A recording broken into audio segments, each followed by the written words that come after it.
যদি কোনো গাড়িতে অ্যাক্সিডেন্ট হয় তাহলে ড্রাইভারের 10 বছরের জেল, কিন্তু প্রশ্ন হলো একজন ড্রাইভার কি কাউকে ইচ্ছা করে মারে? ড্রাইভার মানে কি জানো? দিনরাত জেগে থাকা একজন মানুষ, ঘুম নেই, স্নান নেই, ঠিকমতো খাওয়া নেই, তবুও তারা গাড়ি চালিয়ে যাচ্ছে। কাদের জন্য?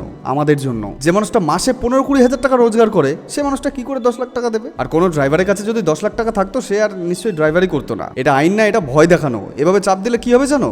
একদিন সব ড্রাইভার তাদের গাড়ি টাড়ি ছেড়ে দিয়ে রাস্তায় নেমে পড়বে, এবং সেটা হয়েও ছিল।